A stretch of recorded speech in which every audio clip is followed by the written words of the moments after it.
Hello everyone. आज की class अपन बात करने जा रहे हैं कोऑर्डिनेशन कंपाउंड के बारे में, उपसहसंयोजक यौगिकों के बारे में। 6 लेक्चर अब तक कंप्लीट हो चुके हैं। आज का जो अपना 7वां लेक्चर है, आरबीएससी बोर्ड है, उसमें अपन बात करेंगे उपसहसंयोजन संख्या क्या होती है, समन्वय संख्या क्या होती है। इसके अलावा यहां पर अपन देखेंगे कि आपका समन्वय मंडल, आयनिक मंडल, समन्वय बहुलक और कुछ संकुल के बारे में अपन यहां पर बात करने वाले हैं। तो आज अपन बात करेंगे उपसहसंयोजन संख्या की, जिसको बोला जाता है समन्वयन संख्या। तो हेडिंग लगाएगा आप लोग उपसहसंयोजन संख्या या समन्वय संख्या। देखो, उपसहसंयोजन संख्या बोला जाता है इसको, और इसी को बोल सकते हो आप समन्वयन संख्या। क्या बोल सकते हो? समन्वयन संख्या बोल सकते हो, समन्वयन संख्या। अब देखो, आपसे पूछा जा सकता है एग्जाम में कि इसकी समन्वय संख्या कितनी है। कोई आपको यौगिक दे रखा होगा, संकुल यौगिक दिया जाएगा, और आपसे पूछा जाएगा कि इसमें जो केंद्रीय धातु परमाणु आयन होता है, उस केंद्रीय धातु परमाणु आयन की समन्वय संख्या कितनी है वो बतानी है। तो सबसे पहले तो अपन यहां बात करेंगे ये उपसहसंयोजन संख्या या समन्वय संख्या क्या होती है। देखो, आपका होता है केंद्रीय धातु परमाणु। जैसे ये कोई मेटल है आपका, और इससे जुड़े हुए है कोई लिगेंड जुड़े हुए है। क्लियर? मेटल से क्या जुड़ी है? लिगेंड जुड़े हुए है। अब ये लिगेंड जब इस मेटल के साथ में जुड़ जाते हैं या धातु परमाणु के साथ में जुड़ जाते हैं, मतलब ये हो गया आपका केंद्रीय धातु परमाणु आयन। इस केंद्रीय धातु परमाणु आयन के साथ में जब ये जुड़ जाते हैं तो यहां पर कितने बंध बनते हैं इसके द्वारा, उस बनने वाले बंधों की संख्या क्या कहलाती है? आपकी उपसहसंयोजन संख्या या समन्वयन संख्या कहलाती है। इसका मतलब क्या हुआ? कोई भी आपका केंद्रीय धातु परमाणु है, यदि वो लिगेंड से किस प्रकार जुड़ता है, लिगेंड से वो जुड़ता है, तो आपको वहां पर उसकी डेंसिटी देखनी है, उसकी दंतुकता देखनी है। एक दंतुक है वो, द्विदंतुक है वो, त्रिदंतुक है, यानी कि उसके पास में कितने दाता परमाणु उपस्थित है। जितने दाता परमाणु उपस्थित है उतने वो क्या बनाने वाले, यहां पर बॉन्ड का निर्माण करने वाले हैं। यानी कि यहां पर आप बोल दोगे किसी भी धातु परमाणु के द्वारा या किसी लिगेंड के साथ में या लिगेंड के द्वारा किसी धातु परमाणु के साथ में बनाए गए बंधों की कुल संख्या क्या कहलाती है? आपकी उपसहसंयोजन संख्या कहलाती है। तो आप कह सकते हो कि किसी लिगेंड के द्वारा धातु परमाणु के साथ में के द्वारा धातु परमाणु आयन या धातु परमाणु बोल सकते हो इसको, और धातु परमाणु वो कौन सा होगा? आपका होता है केंद्रीय धातु परमाणु होता है। केंद्रीय धातु परमाणु के साथ बनाए गए बंधों की कुल संख्या, बनाए गए बंधों की कुल संख्या क्या कहलाती है? तो उस कुल संख्या को आप यहां बोल देते हो उपसहसंयोजन या समन्वयन संख्या। अब वहां पर आपको लिगेंड के बारे में पता होना चाहिए। तभी मैं बार बार बोलता हूं क्लास में कि आपको जब तक लिगेंड के बारे में पता नहीं होगा तब तक आप उस चैप्टर को नहीं कर सकते, इस चैप्टर को नहीं समझ सकते। इसके लिए आपको लिगेंड के बारे में पता होना चाहिए, उसके पास में दाता परमाणु कौन कौन से हैं वो पता होना चाहिए, उसके स्ट्रक्चर तक आपको आनी चाहिए, तब आप क्वेश्चंस को आसानी से सोल्व कर सकते हो। चलिए देखिएगा इधर, तो कुल बंधों की संख्या होगी। अब यहां पर अपन ज्ञात करते हैं कि समन्वय संख्या कोई आपको दे रखा है, कोई भी संकुल होगी उसमें कितनी है। तो जैसे मेरे पास में कोई ये कंपाउंड दे रखा है, मान लो यहां पर ये कॉपर है और इस एथिलीन डाइएमीन के साथ में इसका कॉम्प्लेक्स बनाया गया है। अब देखो, ये नेगेटिव चार्ज होता है, इसका मतलब ये 2+ आएगा, इसमें कॉपर पे जो चार्ज आने वाला है वो इस संकुल पे आने वाला है।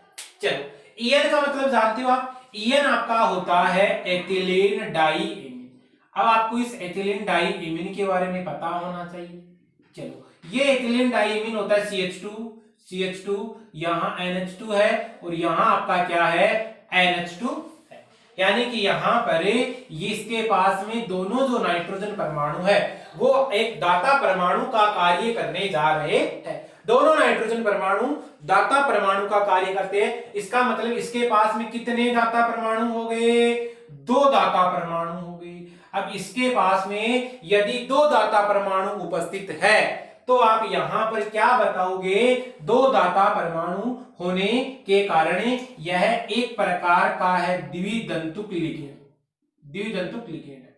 अब इसका मतलब यहां से भी बॉन्ड बनाएगा ये और यहां से भी बॉन्ड बनाएगा, यानी कितने बंध बनाएगा? 2 बंध बनाने वाला है। तो यदि आपसे पूछा जाए इसकी उपसहसंयोजन संख्या या समन्वय संख्या क्या होने वाली है तो आप इसका करेक्ट आंसर क्या बताओगे? देखो ए के पास में 2 है तो 2 के पास में कितना हो जाएगा? 4 हो जाएगा। तो यहां पर इसकी समन्वय संख्या क्या होने वाली है? 4 होने वाली है। क्लियर है? यहां तक चलो और करते हैं अपन। देखो एक ये है मेरे पास में कॉम्प्लेक्स AgCN2 और यहां पर अब देखो यहां पर साइनाइड क्या होता है आपका? माइनस होता है। ठीक है, तो इसमें सबसे पहले कॉम्प्लेक्स पे चार्ज निकालते हैं, संकुल आयन पे चार्ज निकालते हैं। इस संकुल पे चार्ज निकालेंगे तो यहाँ पर Ag के पास में क्या होने वाला है? प्लस का 1 होता है। साइनाइड की बात करते हैं, साइनाइड एक का तो होता है -1, 2 का कितना हो जाएगा? माइनस का 2 हो जाएगा। तो यहाँ पर -2 बराबर अक्स, अक्स की बात करोगे यहाँ पर तो क्या आने वाला है? -2 में से 1 गया, इसका मतलब अक्स बराबर क्या रहने वाला है? माइनस का 1 रहने वाला है। तो इस कॉम्प्लेक्स पे चार्ज क्या आएगा आपका? यहां पर देखोगे तो -1 चार्ज यहां आता है, यानी संकुल पे जो चार्ज आएगा वो आता है -1 होता है। अपने को तो ये देखना है कि यहां पर इसकी उपसहसंयोजन संख्या या समन्वय संख्या कितनी रहने वाली है। तो देखिएगा यहां पर ये जो साइनाइड आपका आयन होता है Cn- होता है, जिसको आप साइनो कहते हैं। ये जो Cn- होता है इसके पास में केवल एक डोनर साइड होती है और वो इलेक्ट्रॉन कौन देता है आपको? कार्बन प्रोवाइड करवाता है, पता है आपको। तो यहां पर ये कैसा लिगेंड हो गया? ये यहां पर देखा जाएगा तो एक दंतुक लिगेंड हो गया है। अब आप जानते हो यदि एक दंतुक लिगेंड, इसका मतलब एक दंतुक लिगेंड है तो एक साइनाइड एक बंध बनाएगा, 2 साइनाइड कितने बंध बनाएंगे? 2 बंध बनाएंगे। तो यहां पर इसकी जो समन्वय संख्या होने वाली है वो क्या होने वाली है? वो यहां पर 2 होने वाली है। क्लियर है? यहां आगे देखो एग्जांपल और करते हैं अपन। चलो इसी प्रकार जैसे ये मेरे पास में Cu कॉपर है, NH3 का होल 4 Br2, ये कोई कॉम्प्लेक्स दे रखा है। चलो इस कॉम्प्लेक्स पे चार्ज देखते हैं। कॉपर पे क्या क्या होता है? अक्स होता है, एमोनिया 0 होता है, Br- होता है। तो इसको जब बैलेंस करोगे तो यहां पर इस पे कॉम्प्लेक्स पे कोई चार्ज नहीं आने वाला है। चलो इसकी समन्वय संख्या देखते हैं। तो देखो अमोनिया कैसा लिगेंड होता है आपका? अमोनिया एक दंतुक लिगेंड होता। कैसा लिगेंड? अमोनिया एक दंतुक लिगेंड है। चलो ये बात समझिए आप, ठीक है। ब्रोमीन कैसा है? एक दंतुक लिगेंड है। ब्रोमीन भी कैसा है? एक दंतुक लिगेंड है। अब आपको यहां पर देखना है कि अमोनिया कितने हैं? तो अमोनिया 4 है। ब्रोमीन कितने हैं आपके? 2 है। तो 4 2 कितने हो गए? 6। तो समन्वय संख्या कितनी आएगी आपके पास में? 6 आने वाली है। और करें एग्जांपल? चलो और करते हैं, कोशिश करते हैं। चलो एक एग्जांपल दे रखा है CrNH3 का होल थ्राइस Cl3। क्लियर है? चलो इस वाले की बात करते हैं। इस क्रोमियम में +3 होता है, इस पे 0 होता है, इस पे -3 होता है, कॉम्प्लेक्स पे चार्ज 0 हो गया है। चलो इसमें देखते हैं। तो यहां पर Cl की बात करते हो तो कैसा लिगेंड है? एक दंतुक लिगेंड है।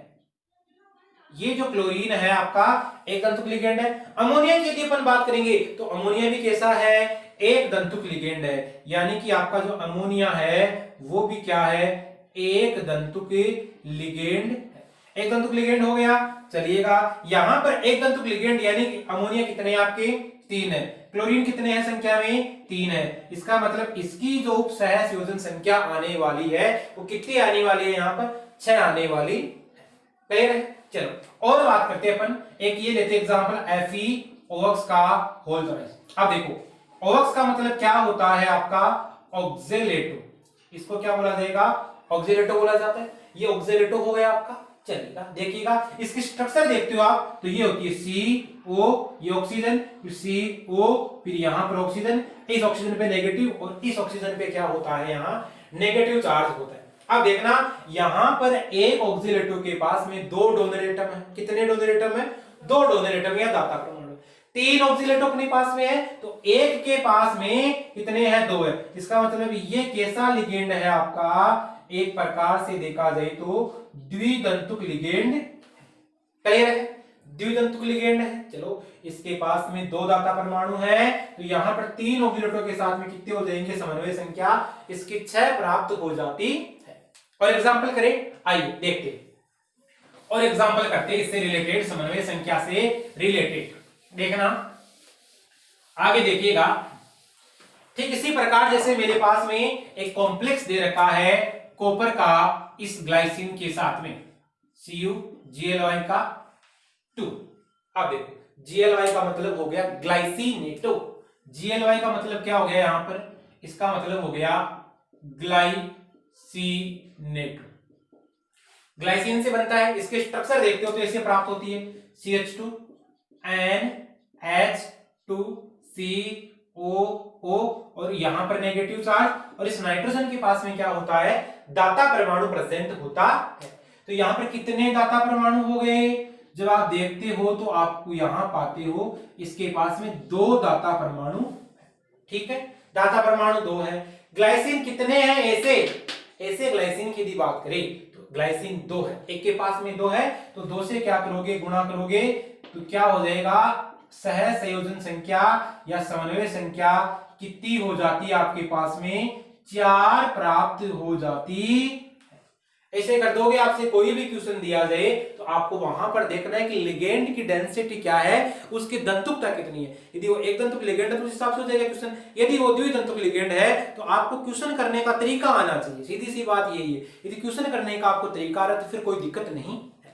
और एग्जाम्पल करना चाहिए, कर लेते हैं। देखो, CuEn का होल थ्राइस, ये नेगेटिव, सॉरी ये 0 होता है, कॉपर पे चार्ज जो आने वाला है वो क्या आने वाला है, यहाँ +3 आने वाला है। अब देखो, En एथिलीन डाइएमीन होता है। एथिलीन डाइएमीन कैसा लिगेंड है, द्विदंतुक लिगेंड है, पता है आपको, दोनों नाइट्रोजन परमाणु होते हैं, उसके पास में दाता परमाणु होते हैं। तो ये एक प्रकार से हो गया आपका द्विदंतुक लिगेंड। क्लियर है? चलो, द्विदंतुक लिगेंड है ये एक प्रकार से देखा जाए, और इससे कितने हैं, इसका मतलब 3 एथिलीन डाइएमीन है, 2 से गुणा करोगे तो कितना आंसर प्राप्त होने वाला है, यहाँ पर आपको 6 प्राप्त होने वाला। क्लियर है यहां तक? तो ये है यहाँ पर उपसह संयोजन संख्या, जिसको आप क्या बोलते हो, समन्वयन संख्या भी कहते हो। यहां तक मेरी बात को आप समझ गए होंगे। अब अपन बात करते हैं आपका समन्वय मंडल क्या होता है और आपका आयनिक मंडल क्या होता है। चलिए देखिएगा, हेडिंग लगाएगा आप समन्वय मंडल, या आप बोलोगे आयनिक मंडल, या उसको बोल दोगे आयनन मंडल। तो लगाएगा हेडिंग समन्वय मंडल या आयनिक मंडल क्या होता है। देखिएगा, नेक्स्ट है अपने पास में समन्वयन मंडल बोलोगे इसको, एंड आयनिक मंडल। आयनिक मंडल इसको बोला जाएगा कोऑर्डिनेशन स्फीयर और आयनिक स्फीयर। इंग्लिश की बात करोगे कोऑर्डिनेशन स्फीयर, और इस वाले को आप यहां बोल दोगे आयोनाइजेशन या आयनिक स्फीयर। आयनिक स्फीयर यानी मंडल। अब देखना क्या होता है, आप जानते हो कोई भी आपका कोऑर्डिनेशन कंपाउंड होता है, जैसे मैंने MAL ऐसे लिखा है इसको। क्लियर है? तो यहां ये लिगेंड है आपकी, L लिगेंड की संख्या को बताता है, यहाँ पर ये लिगेंड को बताता है। तो देखो यहां पर एक बात बता रहा हूं, M तो क्या है, यहाँ केंद्रीय धातु परमाणु है। M किसके बारे में बता रहा है, केंद्रीय धातु परमाणु के बारे में आपको बता रहा है। अपन एक ही बात करें तो A क्या है, यहाँ पर A कोई आपका लिगेंड है, कोई भी लिगेंड हो सकता है। L क्या है, यहाँ पर उस लिगेंड की संख्या के बारे में बताता है। यहाँ पर L बताता है लिगेंड की संख्या के बारे में जानकारी देता है। तो M तो केंद्रीय धातु परमाणु हो गया, A आपका लिगेंड हो गया, और L आपको बताता है लिगेंडों की संख्या के बारे में। चलो, यहां पर कोई आपका दूसरा जुड़ा हुआ है, ये Y जुड़ा हुआ है, मान लो कुछ भी। अब देखो, कोई भी आपका संकुल यौगिक है तो उसको आप दर्शाते हो किसमें, वर्गाकार कोष्ठक में दर्शाते, पता है आपको। अब ये जो वर्गाकार कोष्ठक में आपने दर्शाया है, तो ये जो कोष्ठक वाली जो चीज है इसको बोला जाएगा समन्वयन मंडल, इसको क्या बोला जाएगा? समन्वयन मंडल बोला जाता है। और कोष्टक के बाहर जो भी लिखा होता है, चाहे अक्स या वाई कुछ भी हो, इसको बोला जाएगा आयनिक मंडल। बस इतना आपको पता होना चाहिए। समन्वय मंडल और आयनन मंडल आपको पता होना चाहिए। समन्वय मंडल तो वो होता है जो इस वर्गाकार कोष्टक में जो लिखा जाता है उसको तो कहते हो समन्वय मंडल। और इस वर्गाकार कोष्टक के अलावा जो भी चीज बाहर की ओर होती है उसको आप यहां पर क्या बोलने वाले हो? आयनिक मंडल कहते।